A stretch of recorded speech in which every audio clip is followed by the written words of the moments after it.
அல்லாஹ்வுடைய தூதர் அவர்கள் ஒரு கிராமவாசிட்ட ஆடு விலை பேசுறாங்க. அமைதி என்ன பண்றாங்க, விலை பேசிட்டே இருந்த ரசூலுல்லாஹ் கிராமவாசி எதையும் பேசல, ஆட்டை இழுத்துட்டு அப்படியே போறாங்க. சரியா? ஆட்டை இழுத்துட்டே அப்படி போகிற பொழுது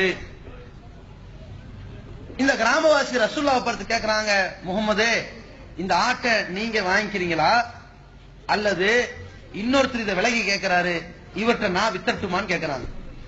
உடனே ரசூலுல்லாஹ் என்ன பண்ணாங்க தெரியுமா, நான் தான் உன்கிட்ட விலைக்கு வாங்கிட்டேனே இப்படிங்கிறார், காசே கொடுக்கல, நான் தான் உன்கிட்ட விலைக்கு வாங்கிட்டேனே அப்படிங்கிறாங்க.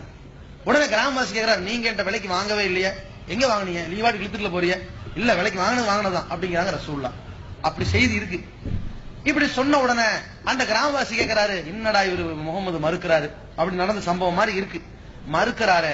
சரி அப்ப ஒண்ணு பண்ணுங்க, யாரு சாட்சி, நீங்க என்கிட்ட விலைக்கு வாங்கல நான் சொல்றேன், வாங்கினதா நீங்க பேசுறீங்க, உங்களுக்கு யார் சாட்சி?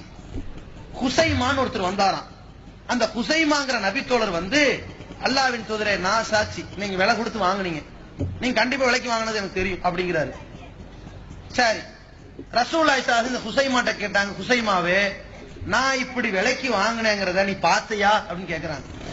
பாக்கல, நீங்க சொன்னது பொய்யா இருக்குமா இப்படின்றார் இவரு. உடனே ரசூல் என்ன சொன்னாங்களாம், குசைமாவின் இந்த ஒரு சாட்சி 2 சாட்சி சமம் அப்படின்ட்டாங்களாம்.